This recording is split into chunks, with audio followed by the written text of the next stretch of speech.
Assalamualaikum warahmatullahi taala wabarakatuh. Apa? Ada dia lingguk-lingguk sikit, kau mana tahu.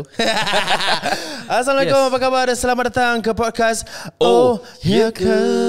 Ya, sekali lagi kita bersama korang semua. Thank you so much once again. Every time kita thank you orang Yes. Orang bila nak thank you kita ni? Tak, because we feel appreciated, bro. We do of course. Pasal kadang-kadang ada orang datang kat kita tau, macam Betul. Juf, Ustaz, kita dengar you all punya podcast lah, apa macam macam bagus lah, alhamdulillah. Kita rasa macam thank you very much. Thank you. Yes. Kita actually, honestly, I think you guys don't realize how much kita actually appreciate korang punya comments, you know, macam because kita share as much kita boleh. Apa yang kita boleh ketengahkan, apa yang korang tanya, kita try to bring forward so that itu dia bukan saja korang belajar tau. At the end of the day, macam I think even for Ustaz Fad, it's a reminder for him, and then for me it's something new I learn, you know. So dakwah goes a long way. That's why kita selalu macam mengalu-alukan korang untuk share benda ni, sebab I've said this a lot of times dalam podcast kita. Bila kita share satu dakwah tu, benda tu sampai kat orang, kita tak tahu siapa yang mendengar. Sometimes they need it, you know. Sometimes they need this kind of videos, and then the pahala goes for you a long way. So macam every time korang share Insta story tu, depends lah, tak kisah pun, as long as satu orang dapat pun kan, pahala dia dah dapat kat situ lah. This is the easiest form. I think, like I said again, bila kita kat zaman teknologi ni lah kan, is the easiest way untuk mendapat pahala dakwah. No, bila kita tengok in TikTok tu, bila kau tengok satu dakwah video Mufti Meng ke Ustaz Wadi ke Azhar Idrus ke siapa sajalah, anybody yang buat dakwah tu, korang tekan repost saja, tak 1 second je kan benda tu, and it's very simple korang buat. And then everybody else yang in kau punya own followers boleh nampak dekat dalam punya FYP tu kan. And then kau boleh meraihkan that pahala. Very easy and very good. So teruskan. And once again, as nak cakap, kalau korang ada apa-apa boleh ketengahkan saja. So today adalah apa dia? Sebab ramai orang yang DM. So for today, I think tadi terbaca satu DM. Ada orang tanya about nak namakan anak. Whether tapi anak dia dia tak tahu siapa dia punya bapak dia. Dia tahu tapi tak nikah lah. Apa dia sensitive topik lah kan. Tak nikah. So dia tanya macam nak letak anak dia bin bapak dia boleh ke tak boleh ke, ataupun macam mana. So I think it's a good topic lah for today. Since ada orang tanya kat DM, then kita buka lah. Kita buka for today untuk topik tentang anak luar nikah. Okay. It's a sensitive topic tau. It is. And I think katanya anak luar nikah tu is a very kasar untuk, you know, macam sebagai orang, macam let's say for me lah, kalau let's say if I am one, untuk orang, untuk the whole life tau, untuk terima orang kata aku ni anak luar nikah, is a very heavy punya apa nama dia, panggilan lah. So okay, so teruskan. So for macam anak luar nikah ni, dia senang faham. Kalau seseorang itu, dia ketika seorang lelaki dan perempuan, dia melakukan hubungan badan, kemudian nanti kalau ada zuriat, ada anak tu, maka anak tersebut dia dipanggil sebagai anak luar nikah lah. Sebab mak bapak dia tidak melakukan nikah dalam syariat Islam. Tapi kebanyakannya ada orang yang condemn anak tersebut. You need to understand that anak tersebut tak tahu pasal apa-apa, dan dia pun tak ada dosa juga actually. Cuma ramai orang macam rasa macam dia ni anak, sorry lah tu saya macam dia ni anak luar nikah dan lain-lain. Tak pasal lah budak tu. Tak payah nak kawan dengan dia ni lah, apa semua. Don't ever do that. So dalam Islam, ketika seorang anak itu dilahirkan, maka dia bersih. Dia tak ada dosa, tak ada apa semua, tak ada. Jadi sama dengan orang yang nikah dan ada anak pun sama juga. Dua-duanya kembali pada fitrah, kan? Betul. So kita masuk sikit tentang nama. Okay. So memang dalam hadis Nabi SAW ada tentang menamakan anak itu dibinkan kepada bapa. Maknanya dimiliki oleh bapaknya. Betul. Dan cara nak menamakan tersebut, ni kita jangan cakap pasal anak luar nikah. Kita cakap pasal mak bapak yang memang dah nikah kemudian ada anak. So nak menamakan, so kalau kita kaum Melayu kita ni, kita banyak pakai bin, betul. So maksud bin adalah anak kepada. So ada orang tak nak pakai bin. Dia nak, contohnya nak pakai Ibn, IBN, instead of BIN, dia pakai IBN, Ibn. Maknanya anak kepada. Pun sama, boleh juga. Macam for my children, I pakai IBN, Ibn. Ada orang yang pakai binti kan, BINTE, anak perempuan, ataupun BTE.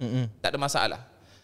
Dan benda ni sejarahnya adalah daripada Arab. Jadi kalau untuk orang-orang Arab dulu, tahu tak? Diorang tahu tau. Diorang punya atuk yang ke-20, ke-27, nama diorang boleh ingat semua. Diorang boleh ingat. So contohnya, nama awak siapa? Nama saya Zaid contohnya. Zaid bin Muhammad bin Qasim bin ini bin dia beritahu. So ketika seorang itu pakai bin, dia memudahkan bagi orang keturunan-keturunan dia untuk kenal siapa atuk. Jadi dia terbawa daripada negara Arab, terbawa sampai ke Asia. Daripada, sebab Asia kan dulu Singapura, Malaysia ni semua adalah pelabuhan. Yang mana pelabuhan Selat Melaka ni semua. Jadi orang-orang Arab ni mereka datang ke sini untuk berdagang. Buat bisnes dan lain-lainnya. Ada Arab Street. Yes, dah ada Arab Street, kemudian ada Madrasah Al-Junaid kan. Itu semua ada di sini. Kemudian Madrasah As-Sagaf ni semua. So kebanyakannya di Singapura pun sama juga. Banyak tanah-tanah yang dulu dimiliki oleh orang-orang Arab. Sampai kerajaan belilah daripada mereka. Jadi daripada situ kita punya kaum Melayu ni dah start tu pakai, ada kata bin. Ikutlah. Bin untuk anak lelaki, binti untuk anak perempuan. Jadi kalau sekarang kita masuk ke bahagian ini pula, bahagian anak luar nikah. Kan anak luar nikah, dia punya ruling dia tak boleh dibin ataupun bintikan kepada bapaknya. Sebab kita tak boleh panggil bapaknya, sebab dia tak masuk dalam nikah kan. So consider is not the father. So macam mana, soalan macam tadi, macam mana kalau saya nak namakan anak saya? So there's a lot of ways. So contohnya kalau nama bapak dia contohnya Alwi. Nama anaknya Zaid. So sebab dia tak boleh pakai Zaid bin Alwi ni, anak luar nikah ni. So kalau nak buang tu boleh. Jadi Zaid Alwi. Oh boleh. Contoh seperti itu. So masih boleh lah, technically boleh taruh nama bapak semua, tapi tak orang taruh. tanya ni Alwi ni bapak ke? Bukan. Yalah. Alwi ni bukan bapak. So okay. Tu my understanding, sebab kebanyakan orang-orang yang macam yalah, yang go through this process lah kan. Susah aku nak cakap nama tu kan. Orang selalu taruh Abdullah. Cakap je sebab anak luar nikah fake kan. So everybody have to know. Orang yang go through anak luar nikah ni lah macam you ada anak sebelum bernikah kan. Diorang taruh dibinkan Abdullah. Bin Abdullah kan. Yes. Bin Abdullah boleh lah. Boleh kalau dibinkan Abdullah boleh. Abdullah tu maknanya hamba Allah. So maknanya anonymous. Anonymous lah. Abdullah. Unless lelaki tu memang nama Abdullah dan rezeki sebab dia. Sebab ada sebahagian orang yang mungkin macam bila kalau letak nama bin Abdullah ni confirm orang tahu ni anak luar nikah. Tapi ada orang nama Abdullah. Yes. Tapi do you know that the best name to name your children antaranya dua. Namanya Abdullah or Abdul Rahman. It's the best name. Tapi boleh tak namakan anak without the bin? Boleh. Oh boleh. Boleh, tak ada masalah. Cuma orang-orang Melayu kita ingatkan bin macam bapak tu is macam wajib have to ada. Tak. Kalau tak nak taruh nama bapak langsung pun tak ada apa-apa. Tak ada masalah pun. Dia tak ada macam tak ada hukum lah actually benda tu. Tak ada hukum yang katakan harus wajib harus letak nama bapak. Cuma yalah, I think the only thing is sebaik-baiknya bila nak ni kita go to belok sikit kan. Sebaik-baiknya nama anak tu baik taruh nama anak yang ada makna. Betul kan? Yes. Sebab this is something I learn. I haven't heard of a ustaz. I think this is good to ask you also. Sebab katanya kalau nama anak tu tak ada makna, nanti dekat akhirat there will be the last few to be called. Is it betul? Is it true? Tak. Dia sebetulnya kalau nama yang tak ada makna, rugi. I do understand sebab for me, my case, kadang-kadang orang tanya me, Ustaz, nama anak saya ni okey tak? Dia cakap macam mana saya nak cakap okey, sebab awak tanya saya pun tak ada, bukan bahasa Arab pun, dan tak ada makna. Kenapa saya bilang rugi? Sebab bila kita namakan anak kita dengan nama yang baik, yang ada erti di sebalik tu adalah erti yang baik, maka tiap kali kita panggil nama anak kita adalah suatu doa bagi kita untuk dia. Betul, macam Ar-Rahman macam gitu lah. Abdul Rahman, Ar-Rahman, Ar-Rahim, Al-Ghafur. Salah. Yes. Yep. So, contohnya seperti itu kan. Jadi di situlah dia punya kepentingan ketika kita meletakkan nama anak. Dia walaupun I do understand, kadang-kadang kita nak nama fancy, kita nak nama Dora Iglesias Star, bukan itu nama Friendster, sorry. Contoh macam gitu kan, macam tak ada makna, rugi tu. Tiap kali kita panggil macam tadi, Enrique Junior apa? Kau jangan ikut Kau jangan ikut semua benda aku cakap. Contoh macam Alpistas, apa dia semua. Tintang. So benda macam ni tak ada manfaat kan? Yep. Rugi. Yep. So faham. The best name macam tadi, Abdullah, Abdul Rahman. Or even you can go to nama-nama sahabat-sahabat. Yep. So nak sahabat, nama siapa sahabat-sahabat, you baca all this macam kitab-kitab sirah-sirah. Hanzalah contohnya. Hanzalah ceritanya apa? Hanzalah tu bila dia peperangan apa? Peperangan Badar. Perang Uhud. Perang Uhud, bila dia dipanggil oleh Rasulullah untuk pergi ke perang, dia semalam tu baru kahwin. Kan, dia baru kahwin, lepas tu dia bermalam dengan isterinya. Tapi paginya bila dipanggil untuk pergi peperangan, dia tak fikir apa, dia tak mandi tak apa, dia pakai baju besi dia terus pergi perang. Belum mandi, hadas. Lepas tu pergi perang, pecang kayak dia meninggal, dia wafat dekat situ. Bila dia wafat tu bila all the sahabat semua datang pergi kat jenazah dia basah. Around dia semua basah. Lepas tu diorang tanya Rasulullah kenapa jenazah Hanzalah ni basah? Sebab bila dia sebelum dia wafat tu dia nampak macam ada malaikat lah yang mandikan dia. Betul. Mandikan hadas sebelum dia wafat. So, dia katakan malaikat dengan bidadari. Itulah cerita dia Hanzalah. So macam gini is very inspiring. Yep. So maknanya mudah-mudahan kita panggil nama Hanzalah, nama anak kita Hanzalah ke apa. Mudah-mudahan dia punya semangat keislaman dia tu sama macam Sayyidina Hanzalah ada itu, atau Mus'ab bin Umair. Yang mana cerita Mus'ab bin Umair masih ingat? Mus'ab adalah dia pegang bendera Islam. Lepas tu tangan dia potong kanan, lepas tu dia pegang kiri, tangan kiri potong, lepas tu dia peluk dengan tak ada tangan, lepas tu dia masih, lepas tu sampai dia kena rodok. Yes. That is Mus'ab bin Umair. Ada Hamzah bin Abdul Muttalib kan, nama Hamzah. Yes. All so, this nama-nama yang amazing ni. Namakan kat nama anak-anak. Kan rugi kan kalau that's why lah. I think because I wanted my children to be called Abu Bakar, Umar, semua. Yes. Tapi itulah kan, ada kawan saya tu nama dia sama, so susah sikit lah. Tapi boleh, tak ada masalah benda tu. Boleh, silakan. Boleh. Okay. For me I'm okay. Tadi ada satu panggilan tadi daripada pendengar kita, dia nak menanyakan whether kita boleh ada panggilan tadi. Sekejap. Dia kata anak angkat tu boleh tak kita taruh nama kita? Bin kan nama kita. Tak boleh. Tak boleh. So nama dia segitu saja. Biarkanlah kalau nama dia Amalina binti Ci Chong Fan, biarkanlah Ci Chong Fan. Boleh. Faham. Sebab Nabi SAW pernah, kita terima bahawa kita membawa ada. So Nabi SAW pun pernah ada anak angkat Zaid. So namakan Zaid bin Muhammad. Kemudian Allah SWT berikan wahyu, iaitu melalui teguran lah, yang tidak boleh menamakan kepada yang bukan bapaknya. Sebab that's why I think it's good to have nama. I think on a general term lah, nanti layman punya berbual, it's good to have nama yang ada makna, macam Nur is cahaya, you know, macam apa lagi aku cakap Nur tapi tak tahu yang lain.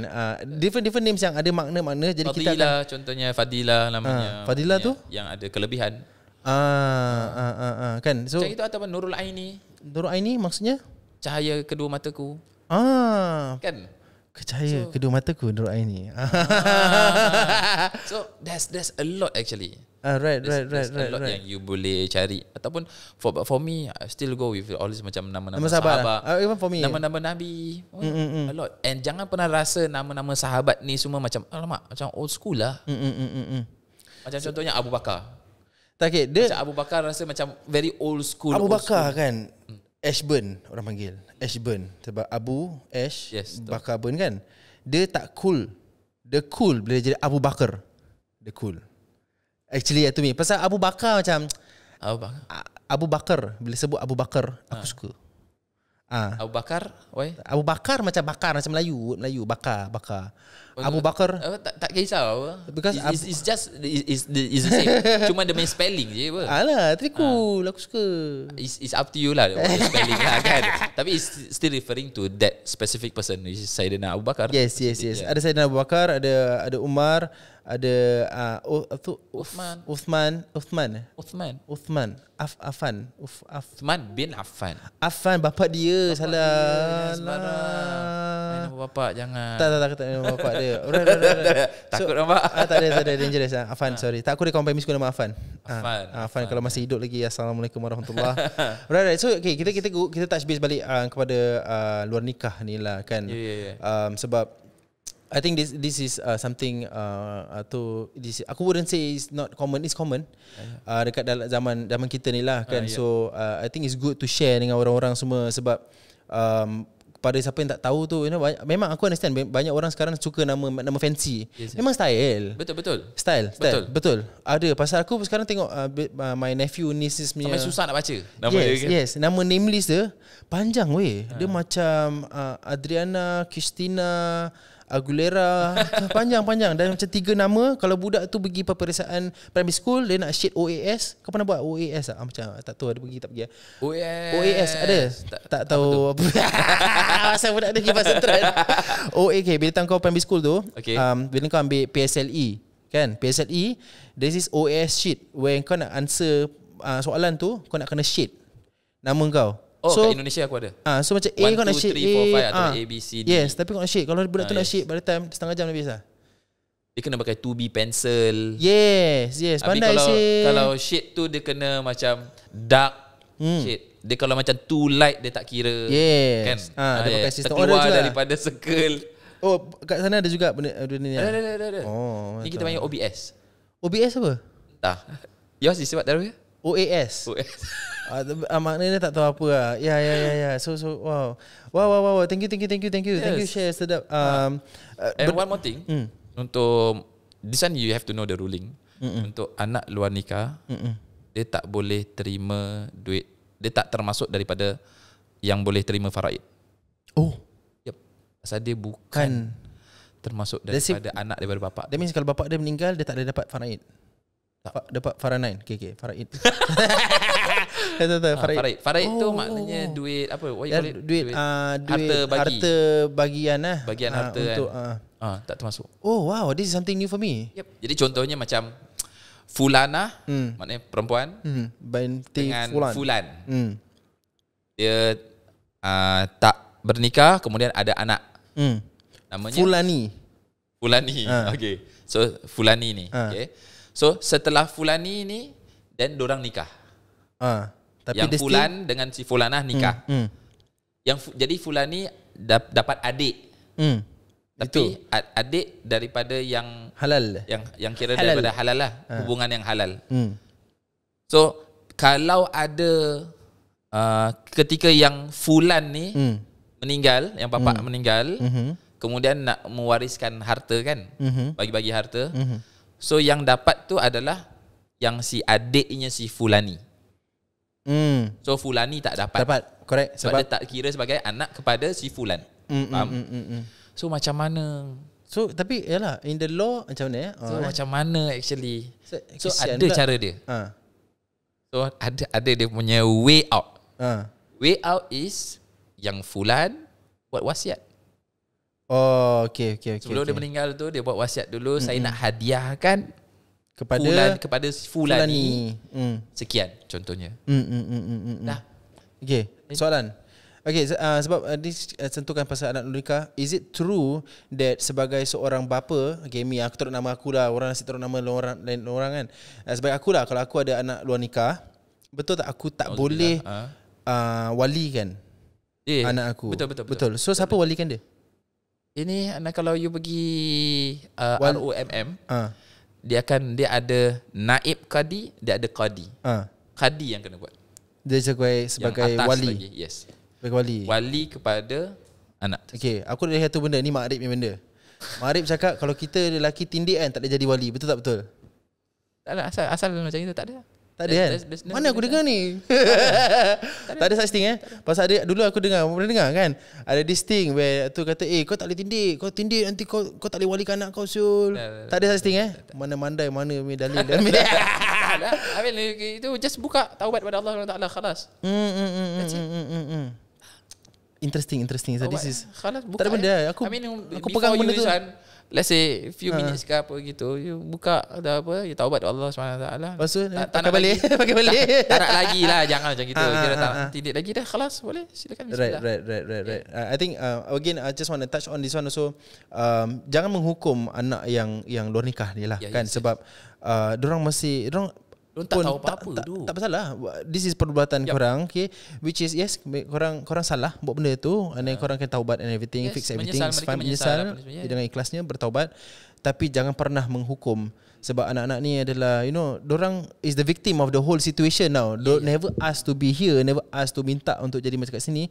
So because ada nampak lah banyak case-case macam gini. Sebab understandable, sebab bila kamu, this is the reason why kita harus bernikah sebelum kita nak ada anak tu. Sebab bila kita tak nikah and kita ada anak, kita tak nikah belum ready for benda tu, and then anak tu akan terbiar, anak tu akan kesian. And then kita kalau go back to the episodes yang before kita pernah share ni, is anak ni yang boleh membawa kita ke syurga, atau anak ini boleh membawa kita ke neraka. Kalau kita kedua sebagai ibu bapa tu tak mendidik dia dengan betul, itulah dia kalau terpesong jauh sampai ini, dosa tu semua trap pergi kat kita tau. Kita sebagai ibu bapa, sebab kita gagal untuk mendidik lah. So bila kita buka topik macam gini, kita tak ada niat nak menghina ke, menjatuhkan ke apa, tak. Sebab ada orang tanya DM, so for me it's good to share. Dan mungkin ada orang mungkin segan nak tanya. So might as well kita just buka as because it's part of Islamic punya ruling. So you all have to know. Dan banyak juga ada case yang seperti ini. So they need to know what is right, what is wrong, and what to do actually. It's just more of what to do already lah. Sebab like you said, apa tu, benda tu dah happen banyak. And then they just need to know what to do lah. So especially kalau sekarang dah taruh bin tu macam mana tu, nak kena remove better but very hard in the government punya ini, nak sumpah semua very leceh. Tapi kalau you nak buat, silakan. Right. Okay, thank you so much. Thank you. I think this, like I said, tu benda faraid tu is something new. Something new for me. Aku tak pernah dengar tentang bila anak luar nikah tu actually tak dapat faraid. Tapi like Ustaz Fad said, the way out of it is actually untuk mewasiatkan lah. Bila kau dah tua ke, actually taklah jangan tunggu tua. Actually usually every time orang cakap pasal wasiat, orang tunggu tua. Aku actually sekarang tengah planning nak tulis wasiat aku sendiri actually. Sebab kita tak tahu bila kita akan meninggal. You know, at any time, sekarang ke nanti ke, bila dah balik ke, tengah tidur, anytime you can actually meninggal. So it's best to pre-plan kau punya death, and then tak kira pasal umur pun. You never know, macam you all never know, macam kau pergi dulu, then macam aku nanti, ataupun macam aku nanti kau dulu. So macam sama-sama. Tak tahu. Correct. Okay. Kita kena close. Mati-mati suruh dia jalan dulu. Macam ini tak habis. Okay, thank you. Thank you so much everybody kerana sudi tune in and dengar sampai habis. Kita harap our episode, every episode itself dapat bermanfaat lah kepada semua orang, insya-Allah. Kita as I said tadi, untuk Ustaz Fad pun dah sentuh tadi, kita tak intend to touch on anybody pun, tapi this is an important topic for and everyone to understand, you know. So kalau korang ada saja topik-topik macam gini, atau kita ingin ketengahkan, macam aku tadi dah ketengahkan, kalau korang dah tindik tu masih boleh jadi wali, tak ada masalah. So yes, thank you so much. Tambah satu lagi sikit lagi. Apa yang kita cakap ni semua is just a spark for you to learn more. which is you sendiri have to go to all this macam classes Correct. untuk belajar Kelas kita fiqh just kasih sikit. You jangan tanya kat dalam, habis ustaz, habis kita kena macam ni. Kita bukan forum perdana. Tapi kita cuba ketengahkan sebanyak kita boleh. Yes. Tapi kita pasal kita nak limit kita punya time to 25 to 30 minutes saja. Yes. So kalau saya nak buka kelas is all macam 1 hour, 1.5 hour, 2 hours. Yes. InsyaAllah boleh. Cuma correct. So dia cari ustaz masing-masing ke correct. belajar Ada je banyak kat sendiri, Singapore ni. I think also kita nak shout out juga lah kepada asatiza kat luar sana. Ada banyak kat luar asatiza semua. You guys just can go to any asatiza yang you feel is you're comfortable with. Sebab zaman sekarang orang nak selesa. Yes. Asatiza yang dorang selesa berbual atau tutur. Ada je banyak lelaki atau perempuan, tak ada masalah. Kan? True. Okay.